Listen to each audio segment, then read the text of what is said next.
Continuing with the next hormone, which is the parathyroid hormone. So the parathyroid hormone is made from the four parathyroid glands, which is present or located immediately behind the thyroid gland. So as you can see over here, we have these two thyroid glands. The butterfly shaped, right? And then over here we can see the purple dots, the four parathyroid glands. So from this, the parathyroid hormone is secreted, and this parathyroid hormone is secreted from the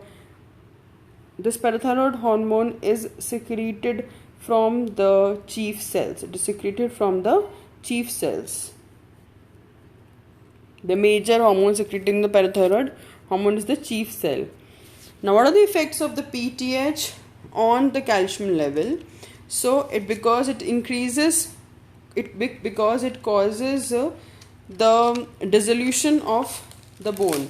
So the first action basically is an emergency measure to prevent the calcium level from falling below the normal level. But this causes at the expense of the bone demineralization. Fine, so it weakens the bone, but basically it causes dissolution of the bone. Dissolution means there is this bone weakening. Osteoclasts are causing the resorption of the bone. The next effect is reduces the renal calcium excretion. The second action has a limited impact on the calcium balance because it decreases the renal calcium excretion by the kidneys. The third way is the best to improve the calcium supply of the body. How? Because I've already mentioned in the previous diagram that it stimulates the conversion of 25-hydroxy into 125-hydroxy, which is the active form of vitamin D. And this stimulates the synthesis of the calcium binding protein, and henceforth this increases the absorption by the intestine and goes into the blood. So with all these three functions, the PTH helps in increasing the calcium level. And the actions of the parathormone on the blood phosphate level on bone definitely will increase the phosphate absorption from the bone also. It will increase the phosphate excretion by inhibiting the reabsorption of the phosphate from the renal tubules, and increases the absorption of the phosphate from the GI tract. So as you can see, just see this diagram. If there is hypocalcemia, if there is low blood calcium, it will stimulate the parathyroid glands. The first step which is happening over here is the PTH is released from the parathyroid glands. Now the next step, as you can see,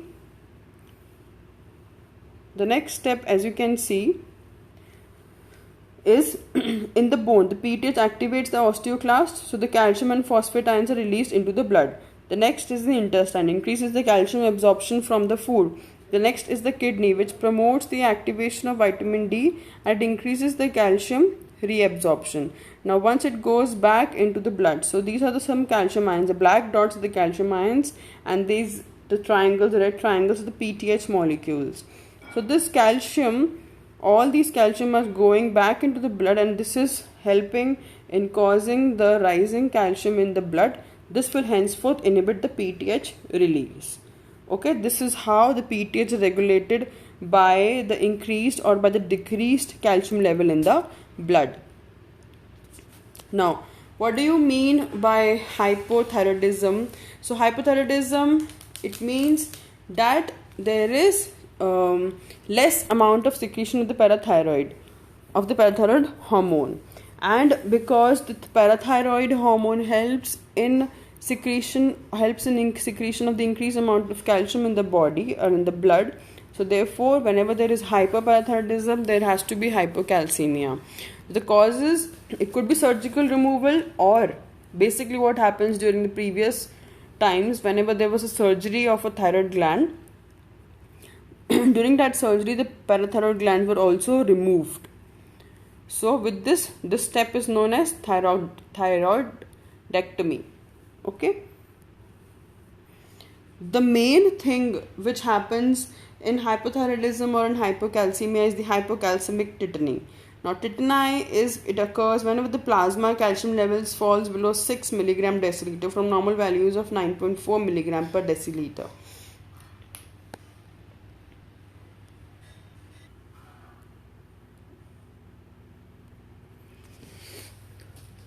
So the tetany always occur whenever the plasma calcium levels fall below 6 mg per deciliter. And tetanus is an abnormal condition where there is painful or muscular spasm, especially in the feet and in the hand, and this is caused because of the hyperexcitability of the nerve due to the calcium deficiency.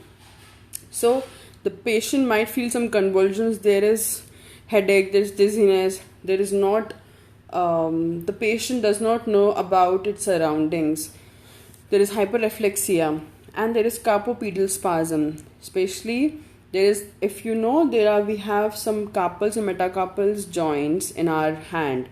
Fine. So this spasm in the hand and the feet that occurs in the hypocalcemic tetany is known as carpopedal spasm. So the hand shows a peculiar attitude. Now as you can see, there is a flexion at the wrist joint, the flexion of the metacarpophalangeal joints, and this adduction of the thumb. So this is the main characteristic feature of a carpopedal spasm. Now the another feature which is also caused by the hypocalcemic tetany is known as laryngeal stridor. Laryngeal stridor means that is there's a loud crowning sound, very noisy breathing during inspiration, which mainly occurs with the laryngospasm because there is involuntary contraction of the laryngeal muscles because of the calcium deficiency. And there are different cardiovascular changes, out of which the most important is dilatation of the heart and the arrhythmias. Arrhythmias is a very peculiar feature of the decreased calcium concentration in the blood.